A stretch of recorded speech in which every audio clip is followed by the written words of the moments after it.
அனைத்து நண்பர்களுக்கும் வணக்கம். கதைகளோடு உங்களுடன் இணைந்திருப்பது மாலதி. சொர்க்கத்திற்கும் நரகத்திற்கும் இடையில சில மனிதர்கள் மாட்டி தவிக்கிறாங்க. சித்திரகுப்தன் கணக்கை சரியாக எழுதிட்டு இருக்காரு. யமதர்மன் தீர்ப்பு சொல்ல தயாராக இருக்காரு. இப்படிப்பட்டவங்களுக்கு யமதர்மன் என்ன தீர்ப்பு வழங்க போறாரு, சித்திரகுப்தன் என்ன கணக்கு காட்ட போறாரு அப்படிங்கிற சுவையான கதைகளை தான் இன்னைக்கு நான் உங்களுக்கு சொல்ல போறேன். வாங்க பார்க்கலாம். யமலோகம் புகை மண்டலமாக இருக்குது. அங்கே சித்திரகுப்தன் ஒரு பக்கம் சிம்மாசனத்தில் உட்கார்ந்து கணக்கு எழுதிட்டு இருக்காரு. யமதர்மன் கம்பீரமாக அவரோட ஆசனத்தில் உட்கார்ந்து தீர்ப்பு சொல்ல தயாராக இருக்காரு. அவர் முன்னாடி சில மனிதர்கள் நின்றுட்டுருக்காங்க. ஒரு வயதான தம்பதிகள் ஒரு பக்கமோ, ஒரு அமைச்சரும் அரசனும் ஒரு பக்கமோ, இன்னொரு புறம் ஒரு பெரிய ஜமீன்தாரும், இன்னொரு புறம் ஒரு பிச்சைக்காரனும் நின்றுட்டுருக்காங்க. இப்படி இவங்க எல்லோரும் யமதர்மன் முகத்தையே பார்த்தபடி பயந்து போய் நின்றுட்டுருக்காங்க. இன்னொரு பக்கம் யார் இருக்காங்கன்னா, இறந்து ஏற்கனவே யமலோகத்தில் சுற்றி திரிஞ்சிட்ருக்கிற சில மக்கள் கூட்டம் அங்கே நின்றுட்டுருக்கு. இப்படி இருக்கிற நேரத்தில் தான் அங்கே சித்திரகுப்தன் பேச ஆரம்பிக்கிறான். முதல்ல அந்த வயதான தம்பதிகளை கை காமித்து இவங்க நிச்சயமாக நரகத்துக்கு போக வேண்டியவங்க அப்படின்னு சொல்கிறான். அதுக்கு யமதர்மன் அவங்க கதை என்ன, எதுக்காக அவங்க நரகத்துக்கு போகணும் அப்படின்னு கேட்குறாரு. அப்போ தான் சித்திரகுப்தன் பூலோகத்தில் நடந்த கதையெல்லாம் சொல்கிறான். இந்த 2 பேரும் ரொம்ப நல்லவங்க அப்படின்னு பேரெடுத்தவங்க பூலோகத்தில் அப்படின்னு சொல்ல ஆரம்பிக்கும் போதே யமதர்மன் அப்படியா, அப்புறம் எதற்காக நரகத்துக்கு அனுப்பணும் அப்படிங்கிறாரு. அப்போ தான் சித்திரகுப்தன் நடந்த நிகழ்வுகளை படம் போட்டு காட்டுற மாதிரி யமதர்மன் கண் முன்னாடி பூலோகத்தில் நடந்த நிகழ்வுகளை காட்டத் தொடங்குறாரு. அவரோட பார்வையில் இப்போது ஒரு காளி கோவில் தெரியுது. அந்த காளி கோவிலை நிற்கிறாங்களே இந்த வயதான தம்பதிகள் சுற்றி வந்துட்டுருக்காங்க. அவங்களோட தோள்பட்டையில் மிகப்பெரிய உருளையான ஒரு குச்சி இருக்குது. அந்த குச்சியோட நடுவில் ஒரு பெரிய பெண் பொம்மை கட்டி தொங்க விடப்பட்டிருக்கு. இந்த பொம்மை கட்டப்பட்ட குச்சியை சுமந்தபடி தான் இந்த 2 தம்பதிகளும் அந்த காளி கோவிலை சுற்றி வலம் வராங்க. அப்படி வலம் வந்த அவங்க அந்த பொம்மையை கொண்டு போய் அங்கே இருந்த அமைச்சர் முன்னாடி வைக்கிறாங்க. இது எதற்காக அப்படின்னா ஒரு தீர்ப்புக்காக தான். இந்த வயதான தம்பதிகள் மேலே ஒருத்தர் குற்றம் சுமத்தி அமைச்சர்கிட்ட எனக்கு தீர்ப்பு வேணும்னு கேட்டிருந்தாரு. அந்த தீர்ப்புக்காகத்தான் இவங்களை இந்த மாதிரி இந்த பொம்மையை தூக்கிக்கிட்டு காளி கோவிலை சுற்றி வாங்கன்னு அந்த அமைச்சர் சொல்லியிருந்தார். அது என்ன குற்றம் அப்படின்னா, இந்த வயதான தம்பதிகளின் பக்கத்து வீட்டில் இன்னும் ஒரு வயதான தம்பதிகள் இருந்தாங்க. அவங்க ரொம்ப காலமாக கடினப்பட்டு உழைத்து சில பொற்காசுகளை சேர்த்து வச்சுருந்தாங்களாம். அதை ஒரு ஜாடியில் போட்டு நெல்மணிகளை நிரப்பி இவங்க வீட்டில் பாதுகாப்பாக வச்சுருங்கன்னு கொடுத்துட்டு பற்று சீட்டு எதுவுமே வாங்காமல் வெளியூருக்கு போயிட்டு வந்தவங்க அந்த ஜாடி வேணும்னு கேட்க இவர்களோ வெறும் நெல்மணி இருந்த ஜாடியை கொடுத்துருக்காங்க. அப்படின்னு சொல்லிட்டு இருக்கும்போதே அந்த வயதான தம்பதிகள் திரும்பவும் அது வெறும் நெல்மணிகள் இருந்த ஜாடி தான் அப்படின்னு யமதர்மன் முன்னாடி சொன்னாங்க. இப்போ யமதர்மனுக்கு ஏகப்பட்ட சந்தேகம் வந்துருச்சு. ஏன்னா வெறும் நெல்மணி ஜாடியை தந்ததுக்கு எதுக்காக இவங்க ஒரு பொம்மையை தூக்கிக்கிட்டு காளி கோவிலை சுற்றணும் அப்படின்னு சொல்கிறாங்க. அதுதான் எனக்கும் புரியலை அப்படின்னு அந்த வயதான தம்பதிகள் சொன்னாங்க. ஏன்னா அந்த வயதான தம்பதிகள் அந்த அமைச்சர் முன்னாடி கொண்டு போய் அந்த பொம்மையை வைத்துட்டு வீட்டுக்கு வந்த உடனே அன்று இரவு பெய்த மழையில் வீடு இடிந்து விழுந்து இறந்து போயிட்டாங்க. அந்த பொம்மையை எதற்காக அந்த அமைச்சர் சுற்றி கொண்டு வர சொன்னாருன்னு அவங்களுக்கு தெரியலை. யமதர்மனுக்கும் அது புரியலை. இப்போ சித்திரகுப்தன் யமதர்மனுக்கும் அந்த வயதான தம்பதிகளுக்கும் அமைச்சரவையில் என்ன நடந்திருக்குதுன்னு காட்டுறாரு. அந்த பெரிய பொம்மை அமைச்சரவையில் வைக்கப்பட்டுட்டதுக்கு அப்புறமா இந்த வயதான தம்பதிகள் போயிடுறாங்க. அந்த பொம்மைக்குள்ளேருந்து ஒரு சின்ன பையன் வெளியில் வரான். அந்த பொம்மையோட வயிற்று பகுதி மூடி திறக்கிற மாதிரி இருந்துச்சு. அதற்குள்ளே ஒரு சின்ன பையன் உட்கார்ந்துருந்தான். அந்த பையனை அனுப்பிச்சி வச்சதே அந்த அமைச்சர் தான். அந்த பையன்கிட்ட அந்த கோவிலை சுற்றும் போது என்ன நடந்துச்சுன்னு விசாரிக்க இந்த வயதான தம்பதிகள் ஒருவருக்கொருவர் பேசிக்கிட்டதை பற்றி அந்த பையன் சொல்கிறான். என்ன அப்படின்னா, அந்த பக்கத்து வீட்டு தம்பதிகள் கிட்ட இருந்து இவங்க பொற்காசுகள் இருக்கிற ஜாடியை தான் வாங்கியிருக்காங்க. அதுக்கப்புறமா அதில் இருக்கிற பொற்காசுகளை திருடிட்டு வெறும் நெல்மணிகள் இருந்த ஜாடியை கொடுத்துருக்காங்க பேராசையினால். இதை அவங்க பேசிக்கிட்டு இருந்தது எப்படின்னா, அந்த காளி கோவிலை சுற்றும் போது அவங்களுக்கு பயம் பிடிச்சிருக்கு. இதனால் ஏதாவது நமக்கு கெடுதல் நேரிடுமோ அப்படின்னு பயந்துருக்காங்க. அதுக்கப்புறமா இல்லை எதுவும் ஆகாதுன்னு சமாதானமும் ஆயிருக்காங்க. அதுக்கப்புறமா தான் அந்த பொம்மையை கொண்டு வந்து அமைச்சரவையில் கொடுத்துருக்காங்க. அந்த புத்திசாலி அமைச்சர் தன்னோட மகனையே அந்த பொம்மைக்குள்ளே உட்கார வச்சு அவங்க 2 பேரும் காளி கோவிலை சுற்றும் போது ஏதாவது பேசிக்கிட்டா உடனே என்கிட்ட வந்து சொல்லு அப்படின்னு சொன்னார். அப்படித்தான் அவங்க 2 பேரும் பேசிக்கிட்டதை வந்து அமைச்சர்கிட்ட சொல்ல உண்மை என்னன்னு தெரிஞ்சு போச்சு. இப்போ நடந்ததெல்லாம் புரியுதா அப்படின்னு யமதர்மன் கிட்ட சித்திரகுப்தன் சொல்ல யமதர்மனுக்கு பயங்கர கோபம் வந்துருச்சு. இவங்க அடுத்தவர்கள் சொத்தை அபகரிக்க ஆசைப்பட்டிருக்காங்க, நிச்சயமாக நரகத்துக்கு தான் போகணும்னு கோபமாக தீர்ப்பெழுதுறாரு. அவங்க கதறியபடியே நரகத்துக்கு கொண்டு செல்லப்படுறாங்க. அடுத்தது அந்த பிச்சைக்காரனை அதே கோபத்தோடு பார்த்துட்டு இருக்காரு யமதர்மன். இவன் என்ன பண்ணனா, இவன் நரகத்துக்கு போகிறானா அப்படின்னு கேட்க உடனடியாக சித்திரகுப்தன் இல்லை இந்த பிச்சைக்காரன் ரொம்பவே நல்லவர், இவர் சொர்க்கத்துக்கு தான் போகிறாரு அப்படின்னாரு. அதுக்கு என்ன காரணம் அப்படின்னு கேட்க அந்த பிச்சைக்காரனுடைய கதையையும் படமாக காட்ட ஆரம்பிக்கிறாரு அந்த சித்திரகுப்தன். அது ஒரு பெரிய நாடு. அங்கே ஒரு மண்டபத்தில் பிச்சை எடுத்துகிட்டு இருக்கிறான் அந்த பிச்சைக்காரன். அந்த நேரத்தில் அங்கே ஒரு அரசனும் அவருடைய மகளும் வர அந்த மகள் மேலே இந்த பிச்சைக்காரனுக்கு ஆசை வருது. ஆனால் நாம் எப்படி அந்த பெண்ணை கல்யாணம் பண்ணிக்க முடியும், நம்மளே பிச்சைக்காரன், முதல்ல நம்ம ஏன் பிச்சைக்காரனாக இருக்கிறோம் அப்படின்னு யோசிக்க ஆரம்பித்தான். சரி, நம்ம பிச்சைக்கார கோலத்தை நம்ம மாற்றியே ஆகணும் அப்படின்னு முடிவு பண்ணினாவே தூரத்தில் ஒரு மலையில் மிகப்பெரிய ஒரு முனிவர் இருக்கிறாரு, அவர்கிட்ட போனால் எல்லாருடைய நிலையும் மாறிடும் அப்படின்னு கேள்விப்படுறான். அதனால் அந்த ஊர் மக்கள் கிட்டெல்லாம் நான் போய் அந்த முனிவரை சந்திக்க போகிறேன்னு சொல்லிக்கிட்டு இருக்கான். அப்போ 3 பேர் அவனை நம்பி ஒரு விஷயத்த சொல்கிறாங்க. அதில் முதலாவது வரவன் மல்யுத்த வீரன். அவன் மல்யுத்த வீரனா ஒரு காலத்தில் இருந்தான், ஆனால் இப்போது இல்லை.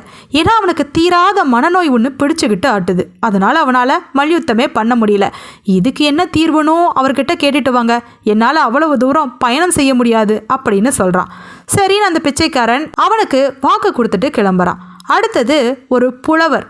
அந்த புலவரால் வாய் பேசவே முடியல. அவரோட மனைவி தான் பேசுகிறாங்க. என்னோட கணவர் நல்லா தான் இருந்தார், திடீர்னு அவரால் வாய் பேச முடியாமல் போயிருச்சு. கல்வி கேள்விகளில் அவர் சிறந்து விளங்குறவர், அவருக்கு ஏன் இந்த நிலைமை, இதுக்கு என்ன தீர்வு, இதை கேட்டுட்டு வாங்க அப்படின்னு சொல்லி கெஞ்சுறாங்க. உடனடியாக அந்த பிச்சைக்காரன் நிச்சயமாக கேட்டு வரேன் அப்படின்னு சொல்லிட்டு நடந்து போய்கிட்டே இருக்கான். அப்போ தான் அங்கே ஒரு விவசாயி ரொம்ப சோர்வாக களைச்சு போய் அங்கே வராரு. வந்தவர் இந்த பிச்சைக்காரனை பார்த்து, ஐயா, என்னோட நிலத்தில் எதுவுமே விளைய மாட்டேங்குது, ஏனே தெரியல, என்னோட நிலைமையை பாருங்கள், நான் உழைத்து வாழணும்னு ஆசைப்பட்றேன், ஆனால் என்னால் முடியலைன்னு வருத்தப்படுறாரு. சரி, உங்களுக்கு என்ன தீர்வுன்னு நான் அந்த முனிவர்கிட்ட கேட்டு வரேன் அப்படின்னு சொல்லிட்டு கிளம்பி போகிறான். அவனுக்குள்ள பெருமிதம். என்னை ஒரு பிச்சைக்காரனாக நினைக்காம நான் அந்த முனிவரை சந்திக்க போகிறேன்னு சொன்ன உடனே இவங்க 3 பேரும் என்னை நம்பி ஒரு வேலையை கொடுத்துருக்காங்களேன்னு பெருமிதத்தோடு நடந்து போயிட்டுருக்கான். அப்படி போனவன் ஒரு மலை உச்சியை அடைகிறான். அங்கே அந்த முனிவர் தவத்தில் இருக்கிறாரு. ரொம்ப நேரமாக காத்திருக்கான். அதுக்கப்புறமா அந்த முனிவர் கண் விழித்து பார்த்து, இவன்கிட்ட என்ன வேணும்னாலும் கேளு, ஆனால் 3 கேள்விகளை தான் கேட்கணும், அந்த 3 கேள்விகளுக்கு மட்டும்தான் நான் விடை தருவேன் அப்படின்னு சொல்கிறாரு. உடனடியாக இவனுக்கு என்ன பண்ணுறதுனே தெரியல. ஏன்னா இவனை நம்பி 3 பேர் 3 விஷயங்களை கேட்க சொல்லியிருக்காங்க. இவனுக்கு இவனோட பிச்சைக்கார கோலம் வேற மாறணுமே, அதையும் கேட்கணும். என்ன செய்யலாம் அப்படின்னு ரொம்ப தீவிரமாக சிந்தனை பண்ணுறான். அப்போ தான் அவன் மனசில் ஒன்று உதிக்குது. நம்மளை நம்பி நம்மளை பெருமைப்படுத்தின அந்த 3 பேர்த்துக்கு உதவி செய்கிறதுன்னு முடிவு பண்ணுறான். உடனடியாக அந்த முனிவர்கிட்ட அந்த 3 பேர் கேட்ட கேள்விகளையும் சொல்லி அதுக்கு பதிலை வாங்கிக்கிட்டு திரும்பி நடந்து வரான். வந்தவன் முதல்ல விவசாயியை சந்திக்கிறான். அந்த விவசாயிக்கிட்ட அவன் ஒரு விஷயத்த சொல்கிறான். ஒரு இடத்த காண்பித்து அவனோட நிலத்தில் அந்த இடத்த ஆழமாக தோண்டுனா அவனுக்கு தேவையான எல்லா நல்லதும் நடக்கும் அப்படின்னு அந்த முனிவர் சொன்னார், அதுக்கு நானும் உதவி செய்கிறேன் அப்படின்னு சொல்கிறான். அப்படி அவங்க 2 பேரும் சேர்ந்து அந்த நிலத்தோட ஒரு பகுதியை ஆழமாக தோண்டுறாங்க. தோண்ட தோண்ட அங்கே நிறைய புதையல் இருக்குது, பொற்காசுகள் இருந்த பானை கிடைக்குது. அதை பார்த்த உடனே அந்த விவசாயிக்கு மகிழ்ச்சி. என்கிட்ட பணம் இல்லாததுனால தான் இந்த நிலத்தை என்னால் பதப்படுத்த முடியலை, இனி பணம் இருக்குது, நான் எல்லா வேலையும் சரியாக செஞ்சிருவேன் அப்படின்னு சந்தோஷம் அடைகிறான். அந்த பணத்தில் பாதி இந்த பிச்சைக்காரனுக்கும் கொடுக்குறான். பணத்தில் பாதி கிடைத்த உடனே இந்த பிச்சைக்காரன் தன்னுடைய உடை நடை எல்லாவற்றையும் மாற்றிக்கிட்டு நல்லா கம்பீரமாக ஒரு குதிரையையும் வாங்கிக்கிட்டு அது மேலே ஏறி வரான். வர்றவனை அந்த புலவருக்கும் புலவரோட மனைவிக்கும் அடையாளமே தெரியல. வந்தவன் அந்த புலவர் வீட்டில் வந்து ஒரு பெரிய செம்பு நிறைய நீர் இருக்கிறத கொடுக்குறான். அந்த நீரை குடித்தா அவரோட குரல் வந்துடும், அவருக்கு பழைய மாதிரி ஆயிரும் அப்படின்னு சொல்கிறான். யாருப்பா நீ வந்து ஒரு சொம்பு நிறைய நீரை கொடுக்குற அப்படின்னு புலவருடைய மனைவி கேட்குறாங்க. அப்போ தான் நான் இங்கிருந்து போனனே ஒரு பிச்சைக்காரன் அப்படின்னு சொல்கிறான். கிட்டத்தட்ட அவங்க மறந்தே போயிட்டாங்க. ஒரு உதவின்னு கேட்டாங்க, அதுக்கப்புறம் மறந்தும் போயிட்டாங்க.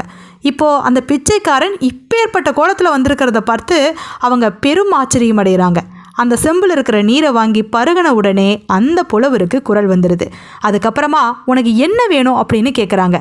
அதுக்கு அவன் சொல்கிறான், எனக்கு இப்போ தேவையான அளவுக்கு செல்வம் இருக்குது, எனக்கு கல்வி அறிவு வேணும், உங்ககிட்ட கொஞ்ச நாள் தங்கி என்னுடைய ஞானத்தை வளர்த்துக்கிறேன் அப்படிங்கிறான். அதுக்கு அந்த புலவர் சரின்னு சொல்லி 1 வருட காலம் அவனுக்கு கல்வி கற்றுக் கொடுக்குறாரு. அவனும் வெகு சிறப்பாக அந்த கல்வியை கற்று தேர்ந்து அவன் நல்ல ஞானம் அடைகிறான். அதுக்கப்புறம் அங்கிருந்து கிளம்பி போகிறான். கிளம்பி போனவன் மல்யுத்த வீரன் கிட்ட போய் ஒரு விஷயத்த சொல்கிறான்.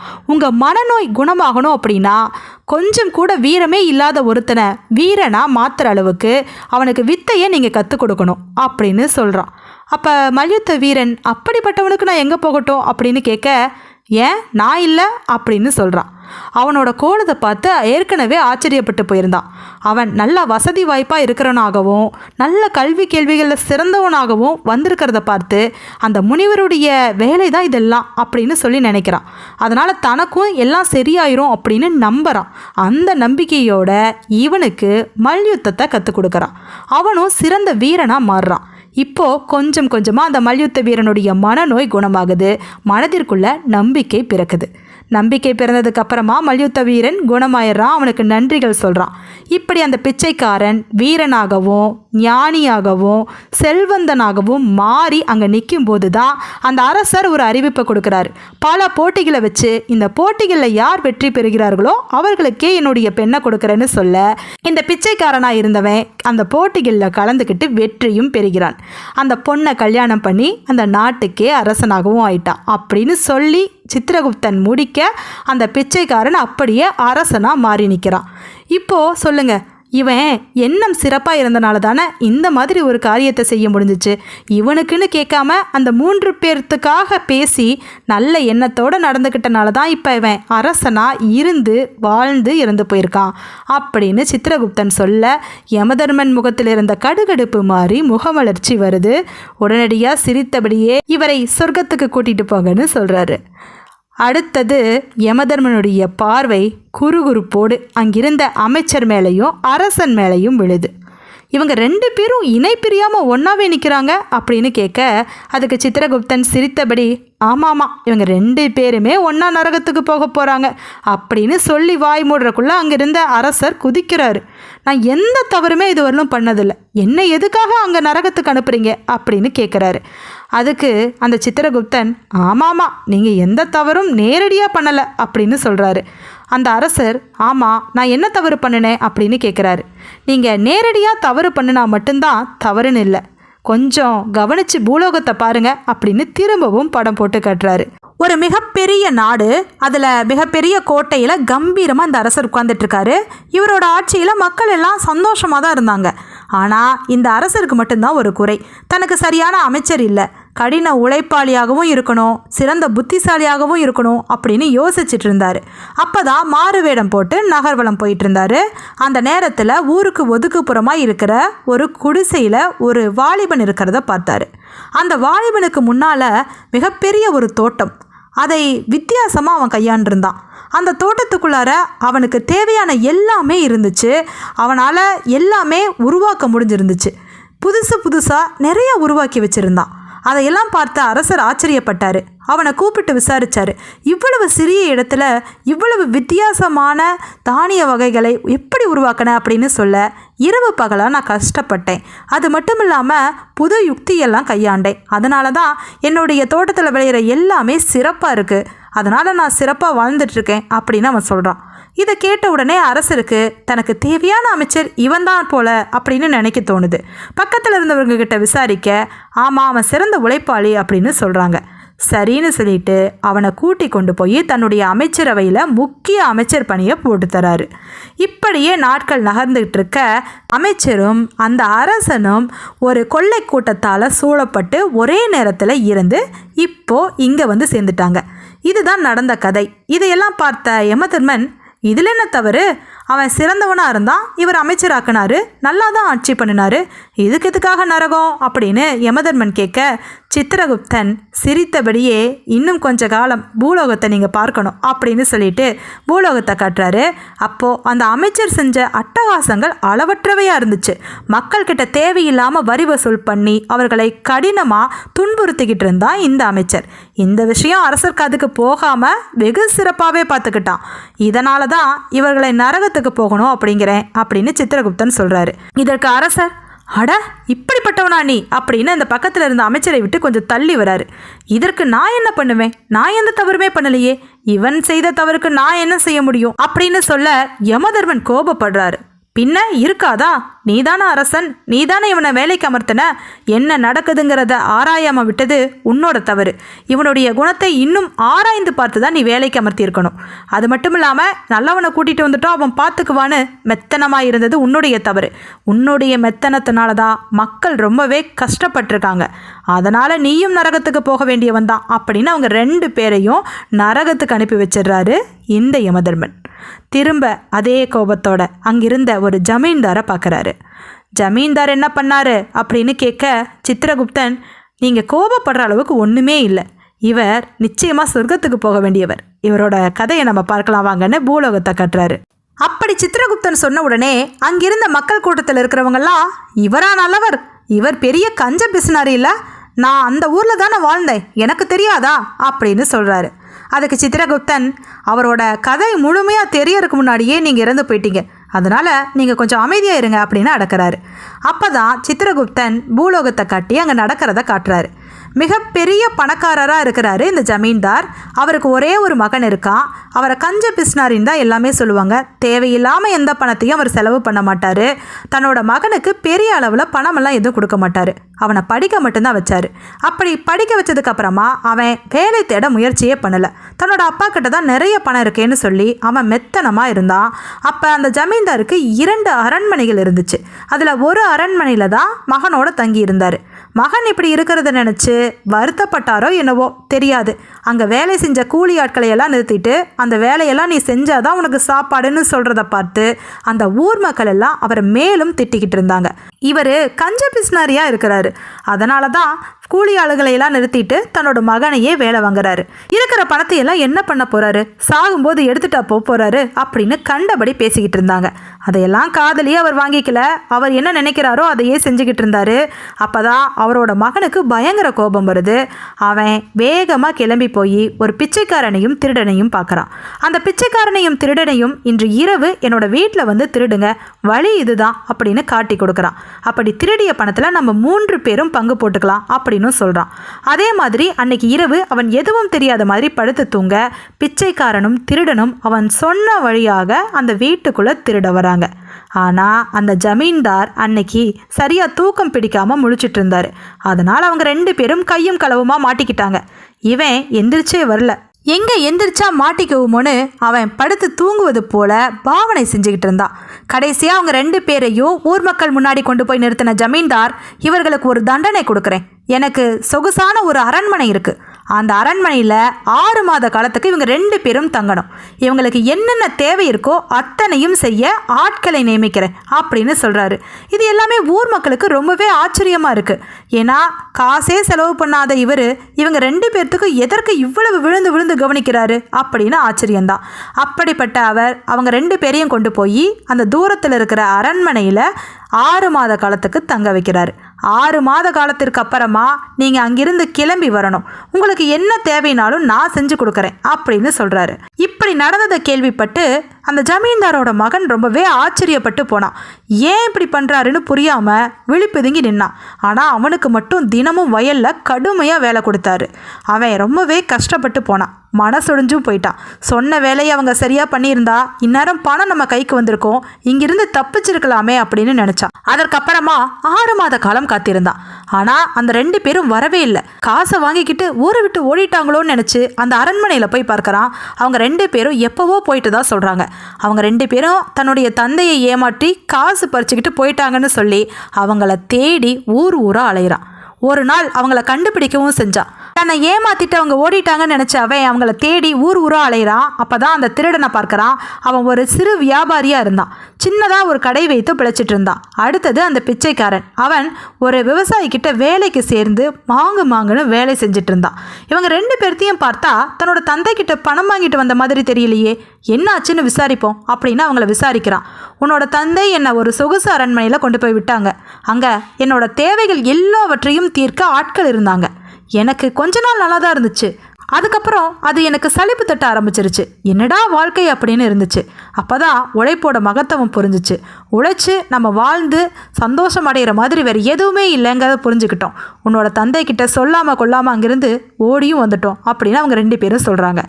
இதை கேட்டு அவன் இவங்க சொல்கிறது சரியா இல்லை நம்ம மனசில் நினைக்கிறது சரியான்னு புரியாமல் குழப்பத்தோட தன்னோட வீட்டை நோக்கி நடக்க அவங்க வீட்டில் பயங்கரமான கூட்டம். என்னாச்சுன்னு ஓடி போய் பார்க்குறான்.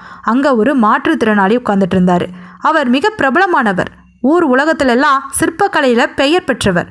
அப்படிப்பட்டவர் இங்கே எதுக்கு வந்திருக்கிறாரு, அதுவும் தன்னுடைய தந்தையே வணங்கிக்கிட்டு இருக்காரு அப்படின்னு ஆச்சரியமாக போய் பார்க்க அப்போ தான் உண்மை தெரியுது. அந்த ஜமீன்தார் அந்த மாற்றுத்திறனாளிக்கு எல்லா உதவியும் செஞ்சுருக்காரு. அவருடைய சிற்பக்கலை திறமையை வளர்க்க வெளிநாடுகளுக்கு பயணம் மேற்கொள்ளன்னு எல்லாவற்றிற்கும் இவர் செலவு பண்ணி அவரோட திறமையை ஊக்கப்படுத்தியிருக்காரு. அதனால தான் இவ்வளவு பெரிய சாதனையை என்னால் முடிக்க முடிஞ்சிச்சுன்னு அந்த மாற்றுத்திறனாளி சொல்கிறத கேட்டு இவன் ஆச்சரியப்படுறான். எல்லோருக்கும் உதவி செஞ்ச தன்னோட தந்தை ஏன் தனக்கு உதவி செய்யல, தன்னை ஏன் வேலை வாங்கினாரு அப்படின்னு யோசிக்கும் போது தான் அந்த ஜமீன்தார் தன்னோட மகன் கிட்ட வந்து உழைப்போட மகத்துவம் தெரியணும், தேடலில் தான் எல்லாமே கிடைக்கும், உனக்கு தேடலுக்கான நோக்கம் எதுவுமே இல்லை, அந்த நோக்கத்தை கொண்டு வர வரையிலும் நீ இங்கே வேலை பார்க்கணுன்னு தான் இப்படி செஞ்சேன் அப்படின்னு சொல்கிறத கேட்டு அவரோட மகன் திருந்தி கடின உழைப்பாளியாகவும் நோக்கத்திற்காக செயல்படுவனாகவும் மாறினான். இப்படி இந்த ஜமீன்தார் தன்னை சுற்றி இருப்பவர்களுக்கு வாழ வழி பண்ணினாரு, நல்ல பழக்க வழக்கங்களை கற்றுக் கொடுத்தாரு. இப்போது இவரோட மகன் அதே செயல்களை செஞ்சிட்டு இருக்கிறான். இதனால் அடுத்த தலைமுறைக்கு நல்ல பழக்கங்களை கடத்திய பெருமை இவருக்கு உண்டு. அந்த மாதிரி நல்ல அரிய செயல்களை செஞ்சனால தான் இவரை சொர்க்கத்துக்கு அனுப்பணும்னு சொல்கிறேன் அப்படின்னு சித்திரகுப்தன் சொல்ல யமதர்மனும் நீ சொல்கிறது சரிதான்னு சொல்லி அவரை சொர்க்கத்துக்கு அனுப்பி வைக்கிறாரு. இப்படி கணக்கு வழக்குகளை எல்லாம் பார்த்து முடிச்சதுக்கு அப்புறமா சித்திரகுப்தனும் யமதர்மனும் இன்னைக்கு நிறைய வேலை பார்த்தாச்சு, போதும் இந்த கணக்குகளை மூடி வச்சுட்டு நம்ம கொஞ்ச நேரம் ஓய்வுக்கு போவோம் அப்படின்னு சொல்லி கிளம்ப ஆயத்தமானாங்க. இப்போ நம்ம பார்த்த கதைகளில் பாவ புண்ணிய கணக்குகள் பார்க்கப்பட்டுச்சு. பாவங்கிறது என்ன, நம்ம செய்யக்கூடிய தவறுகள். நேரடியாகவோ மறைமுகமாகவோ நம்ம செய்கிற தவறுகள் நம்மை பாதிக்கும், முற்பகல் செய்யின் பிற்பகல் விளையுங்கிறது உண்மைதான்.